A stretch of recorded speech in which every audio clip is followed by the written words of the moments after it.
Pernahkah kamu merasa hidupmu berjalan biasa saja, sampai satu kejadian kecil merubah semuanya dalam semalam? Pernahkah kamu bertanya kenapa seseorang yang hanya singgah sebentar bisa meninggalkan jejak paling dalam? Dan, apakah benar, pertemuan yang singkat bisa menjadi awal dari sesuatu yang tidak pernah kamu bayangkan? Cerita ini dimulai ketika aku, Arga, pemuda biasa dari Yogyakarta, berdiri di teras kamar kos sempitku di Bali. Angin malam membawa aroma laut, menyapu wajahku yang setengah mengantuk setelah shift panjang sebagai barista. Aku pikir malam itu akan berakhir seperti malam-malam lainnya. Tenang. Ini. Tanpa kejutan. Tapi tidak malam itu. Sebuah suara pesan masuk memecah hening. Notifikasi email, dari alamat yang asing, dengan judul tebal yang membuat dadaku langsung panas dingin. Pemberitahuan penting untuk Arga Wijaya terkait pernikahan Anda. Aku mengernyit. Pernikahan? Pemberitahuan apa? Tanganku gemetar sedikit ketika ku buka email itu. Isinya hanya satu kalimat, tapi kalimat itu seperti menampar kesadaranku. Aiko Tanaka memohon kehadiran suami sahnya, Arga Wijaya. Aku terdiam lama. Aku membaca ulang beberapa kali, memastikan mataku tidak salah. Aiko Tanaka. Nama itu kembali menyalakan memori yang sudah lama kupendam. Wanita Jepang yang kutemui 3 tahun lalu. Perempuan dengan mata redup yang seperti menahan dunia di balik tatapannya. Senyumnya yang lembut, gerak tubuhnya yang elegan, dan aroma khas parfumnya yang selalu membuatku merasa hangat. Wanita yang menghilang tanpa sepatah kata apapun. Dan kini, dia memanggilku sebagai suami sahnya. Aku jatuh terduduk di tepi ranjang. Napasku pecah, bukan karena panik, tetapi karena sebuah kenangan yang tiba-tiba datang, begitu kuat seperti gelombang besar memukul pantai. Malam ketika aku pertama kali melihatnya. Saat hujan turun deras di luar kafe tempatku bekerja, Aiko duduk sendirian di sudut, rambutnya yang hitam bergelombang sedikit basah, kulitnya pucat diterangi lampu hangat, dan matanya kosong. Aku membawakan segelas coklat panas sambil berkata pelan, "Kalau hujan bikin kamu sedih, biar aku temani sebentar." Aiko menatapku lama, lalu tersenyum tipis. Itu pertama kalinya aku melihat senyum yang terasa seperti menghangatkan ruang. Namun ia pergi. Hilang begitu saja, meninggalkan rasa yang bahkan tidak sempat kujelaskan pada diriku sendiri. Dan kini, sebuah email mengatakan aku adalah suaminya. Di tengah rasa bingung yang menyesakan, aku hanya bisa bergumam pelan pada diriku sendiri. Kenapa, Aiko? Kenapa baru sekarang? Angin malam semakin kencang. Laut bergemuruh seakan menjawab kebingunganku. Email itu berakhir dengan satu kalimat yang membuat jantungku berhenti sekejap. Harap hadir di Tokyo dalam 3 hari. Tokyo. 3 hari. Dan seorang wanita yang dulu pernah membuatku percaya bahwa hati bisa jatuh tanpa alasan. Aku memejamkan mata, menghela napas panjang. Baiklah, Aiko, apapun ini, aku harus tahu. Malam itu, segalanya benar-benar berubah dalam sekejap. Pagi itu matahari muncul pelan di balik jendela kos, menyelinap masuk melalui celah tirai yang belum sempat kututup semalam. Tapi hangatnya cahaya itu tidak cukup untuk meredakan dinginnya perasaan yang menempel di dadaku sejak membaca email itu. Aku menatap layar ponsel yang masih menampilkan pesan aneh itu. Nama Aiko terpampang jelas. Nama yang dulu hanya jadi kenangan samar sekarang mendadak terasa begitu nyata. Aku berdiri, mengguyur wajah dengan air dingin di wastafel kecil. Kepalaku berputar, tapi ada satu hal yang terus menggantung. Jika semua ini kesalahan, kenapa email itu menyebut namaku dengan begitu tepat? Saat sedang mencoba menenangkan diri, kenangan lama kembali menyeruak begitu lembut, seperti suara ombak yang menyisir pasir. 3 tahun lalu, hari ketika aku pertama kali benar-benar bicara dengan Aiko lebih dari sekadar senyum dan sapa. Waktu itu kafe sudah hampir tutup. Lampu-lampu meredup, musik lembut mengalun, dan malam terasa dingin setelah hujan panjang. Aiko duduk di kursi yang sama seperti pertama kali ia datang, menatap sendok kecil yang ia putar-putar tanpa tujuan. Rambut hitam lembutnya terurai di bahu, menutupi sebagian wajahnya yang letih namun tetap memancarkan keelokan yang menenangkan. Aku memberanikan diri duduk di depannya. "Besok kamu balik Jepang?" tanyaku pelan. Ia mengangguk pelan tanpa menatapku. "Terima kasih untuk semuanya, Arga," katanya, suaranya lembut sekali, hampir seperti bisikan. "Kamu orang baik, terlalu baik." Aku tertawa kecil. Barista paling biasa di Bali ini ternyata bisa terlihat baik. Ya. Untuk pertama kalinya sejak kami kenal. Aiko tertawa kecil. Sebuah senyum yang selalu kuingat. Tapi setelah itu, senyum itu berubah menjadi tatapan murung. Kalau suatu hari kamu tidak melihatku lagi, jangan cari aku. Ya. Nada suaranya berubah. Ada ketakutan yang tersembunyi. Aku menatapnya dengan heran. Kenapa? Aiko menggigit bibirnya. Ia tidak menjawab. Ia hanya memandang keluar jendela, ke arah jalan yang basah setelah hujan. Saat itu aku tidak tahu apa arti kata-katanya. Dan aku tidak pernah membayangkan kalimat itu akan menghantuiku selama bertahun-tahun. Aku tersadar kembali saat ponselku bergetar. Notifikasi baru masuk. Pengirimnya sama dengan email semalam. Kalimatnya lebih mengejutkan. Tanpa kehadiran Anda, kondisi Aiko Tanaka bisa memburuk. Kami memohon Anda datang. Dadaku langsung mengencang. Ada apa dengan Aiko? Kenapa mereka menggunakan nada mendesak seperti itu? Aku menahan napas. Tangan ini gemetar sedikit saat menekan tombol panggilan internasional menuju nomor yang tertera. Nada sambung berdering panjang. 1 kali, 2 kali, 3 kali. Saat hampir kututup panggilan itu, suara seorang wanita terdengar, lemah, nyaris tidak dikenali. Namun aku pasti tahu itu suara siapa. Arga? Jantungku seperti ditarik keluar. Aiko? Kamu di mana? Ada apa sebenarnya?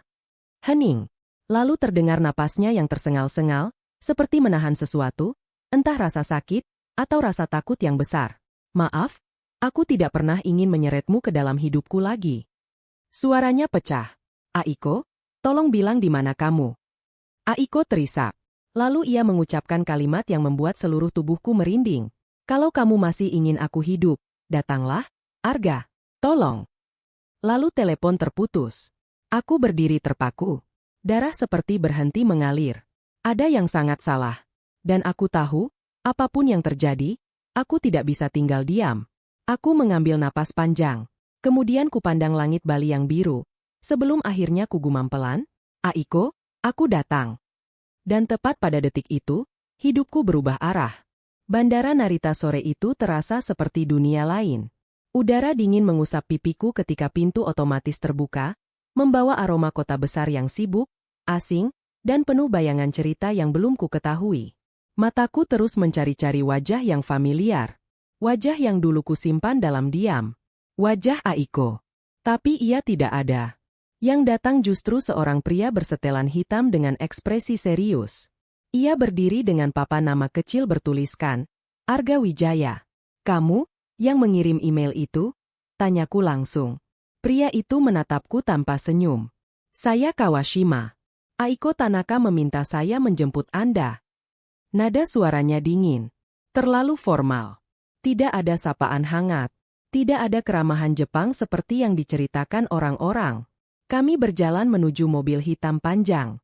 Kota Tokyo berkelebat cepat di balik kaca, lampu neon menyala, orang-orang berlalu, dan dunia terasa bergerak tanpa peduli bahwa satu hati sedang kacau di kursi belakang mobil ini. Aku menatap Kawashima. Aiko di mana? Apa dia baik-baik saja?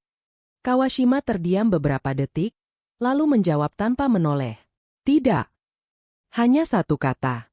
Tapi rasanya seperti palu yang menghantam dadaku. Aku menggenggam jaketku kuat-kuat. Napas rasanya sesak. Apa terjadi sesuatu? Kenapa dia memanggilku suaminya? Suaraku bergetar, setengah marah, setengah bingung. Jawabannya membuatku membeku. Karena secara legal, dia memang istri Anda. Aku menoleh cepat. Apa maksudmu? Aku tidak pernah menikah. Kawashima menghela napas panjang. Aiko memalsukan dokumen pernikahan 3 tahun lalu. Dia menggunakan identitas Anda untuk melindungi diri dari tekanan keluarga. Itu satu-satunya cara supaya dia tidak dipaksa menikah dengan calon yang dipilih. Dunia terasa berhenti sejenak. Jalanan Tokyo yang penuh cahaya kini terlihat kabur di mataku. Aiko, memalsukan pernikahan. Denganku? Kenapa aku? Mengapa aku yang dipilih? Seolah membaca pikiranku, Kawashima menambahkan, dia memilih nama Anda karena dia percaya pada Anda. Terlalu percaya? Mungkin.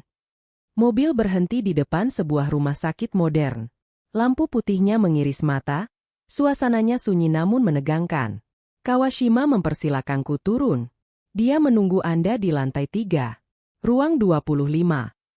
Aku hampir tidak bisa bernapas.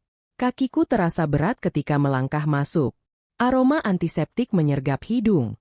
Lorong rumah sakit panjang dan dingin, dengan cahaya putih pucat seperti menutupi setiap rahasia di balik pintu-pintu tertutup.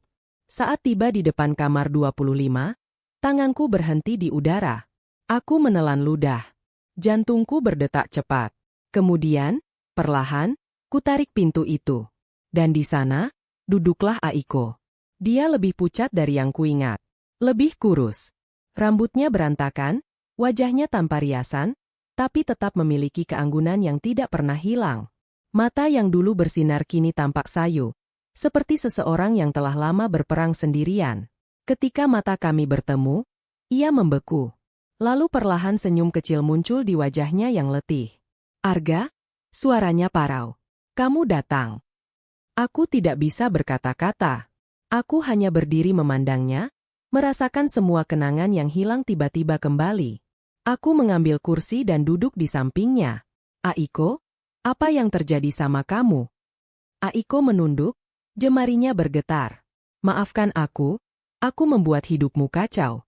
Aku membuat keputusan bodoh 3 tahun lalu. Tapi saat itu aku tidak punya siapa-siapa." Nadanya pecah, matanya menggenang. "Aku hanya ingin hidup, Arga. Dan, saat itu, kamu satu-satunya orang yang membuatku merasa aman." Dadaku langsung serasa dihantam sesuatu. Aiko menatapku lagi, mata sendunya penuh luka. Tapi sekarang, semuanya semakin rumit. Keluargaku tahu aku pakai dokumen palsu. Mereka akan menyeretmu juga. Aku takut melibatkanmu lebih jauh. Aku menahan napas. Rasanya ingin memeluknya sekarang juga, tapi tubuhku kaku. "Aiko." Aku mencoba menenangkan diri. "Aku tidak tahu apapun tentang masa lalumu. Tapi aku ada di sini. Aku ingin tahu semuanya. Mulai dari awal." Aiko menutup mata sebentar lalu membukanya kembali. Perlahan. Sorotnya berubah. Lebih gelap, lebih dalam. "Aku akan ceritakan, Arga." Ia menggenggam tanganku. "Dan setelah kamu mendengarnya, mungkin kamu akan menyesal datang." Dek. Kata-katanya membuat tubuhku merinding. Ada rahasia besar. Ada masa lalu yang jauh lebih gelap dari yang kubayangkan. Dan aku sudah tepat berada di tengahnya. Ruangan rumah sakit itu sunyi. Hanya suara mesin infus yang berdetak pelan, mengisi jeda di antara napas kami. Di luar jendela, Tokyo terasa jauh. Terlalu jauh, terlalu dingin, terlalu asing. Aiko masih menggenggam tanganku. Kuku merasakan betapa dinginnya kulitnya, seakan tubuhnya telah terlalu lama menahan ketakutan. Ia menatapku lama, seolah mencari keberanian. "Arga, 3 tahun lalu aku ke Bali bukan untuk liburan," ucapnya. "Aku ke sana untuk kabur." Aku menahan napas. "Dari siapa?" Aiko menatap lantai. "Dari keluargaku sendiri." Ia menarik napas panjang, lalu memulai cerita yang tidak pernah kubayangkan akan kudengar. "Sejak aku kecil, hidupku selalu diatur. Mereka memilihkan sekolah, memilihkan teman, bahkan memilihkan masa depanku. Aku harus jadi seperti yang mereka inginkan." Suaranya bergetar, namun tetap tegar. "Aku dijodohkan dengan pria kaya. Seorang pewaris perusahaan besar. Semua orang bilang dia sempurna, tapi bagiku dia penjara." Tatapannya kosong, seperti kembali pada masa itu. Dia kasar saat kami bertunangan. Menghinaku. Mengendalikan semua hal kecil tentangku. Bahkan memutuskan dengan siapa aku boleh bicara. Aiko menggigit bibirnya, menahan kenangan yang menyakitkan. Saat aku mencoba membatalkan pernikahan, keluargaku marah. Mereka bilang aku mempermalukan nama besar keluarga. Lalu mereka mulai mengurungku. Aku mencengkeram kursi, rahangku mengeras. Temanku, Harumi, menolongku kabur ke Bali. Dia bilang aku harus menghilang sejenak. Tapi masalahnya, jika aku tidak menikah dalam 1 tahun, keluargaku bisa memaksaku kembali. Aiko menghela napas panjang, suaranya semakin parau. "Disinilah aku, melakukan hal paling gila dalam hidupku." Ia menatapku dengan mata memerah. "Aku memalsukan dokumen pernikahan. Aku menelan ludah. Dengan namaku." Aiko mengangguk pelan. Harumi menyuruhku pilih nama asing agar pihak keluarga kesulitan mencari. Tapi aku tidak mau memilih asal-asalan. Arga. Aku memilih seseorang yang pernah memberiku rasa aman di tengah seluruh kekacauan. Ia menatapku penuh sayang dan penyesalan. Aku memilih namamu karena kamu, orang paling baik yang pernah kutemui. Dadaku langsung terasa panas. Ada perasaan haru, marah, bingung, semua bercampur menjadi satu. Tapi kenapa kamu pergi tanpa pamit? Tanyaku pelan. Aiko menunduk. Karena aku takut kalau aku bicara terlalu banyak. Aku tidak akan bisa pergi dari sisimu. Dek. Hatiku seolah berhenti sesaat. Arga? Suaranya bergetar. Selama di Bali, aku jatuh hati padamu. Terlalu dalam? Mungkin. Aku terdiam. Tidak tahu harus menjawab apa. Aiko melanjutkan, suaranya semakin melemah. Tapi aku tidak mau menyeretmu ke hidup yang penuh bahaya. Jadi aku pergi. Tanpa menoleh. Air mata jatuh di pipinya. Dan sekarang, keluargaku tahu semuanya. Mereka tahu dokumen itu palsu. Mereka marah. Mereka mengatakan aku mempermalukan garis keluarga besar Tanaka. Ia mengusap pipinya, tubuhnya mulai gemetar. Mereka akan menyeretku pulang dengan paksa. Dan jika mereka tahu kamu ada di dekatku, mereka akan menghancurkanmu juga. Aku menunduk. Napas terasa berat. Rasanya ingin marah pada siapapun yang menyakitinya. Aiko menatapku, suaranya hampir seperti bisikan terakhir. Itulah alasan aku memanggilmu datang. Jika semua ini harus berakhir, aku ingin melihatmu sekali lagi. Untuk meminta maaf. Untuk mengucapkan terima kasih.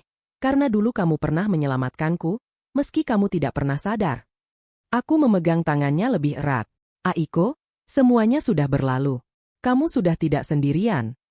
Aiko menggeleng pelan, air mata kembali mengalir. Belum, Arga. Masalahnya belum selesai. Karena sekarang, keluargaku sudah tahu kamu ada di Jepang. Mereka sudah mencarimu. Dek, aku menatap pintu kamar rumah sakit itu. Tiba-tiba lorong sepi ini terasa menakutkan.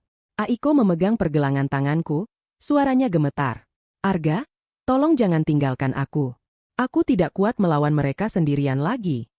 Aku menatapnya lama. Sangat lama. Dan di dalam tatapannya, aku tidak hanya melihat ketakutan. Aku melihat seorang wanita yang selama ini berjuang sendirian dalam gelap. Aku menarik napas dalam-dalam. Aiko, ucapku pelan namun tegas. Aku tidak akan pergi kemanapun. Aiko terisak. Suaranya pecah, tapi ada secercah harapan di sana. Benarkah? Aku mengangguk pelan. Benar. Dan tepat saat aku berkata begitu, pintu kamar rumah sakit itu diketuk keras dari luar. Dum, dum, dum. Aiko langsung pucat. Aku menoleh, dan jantungku berhenti sesaat.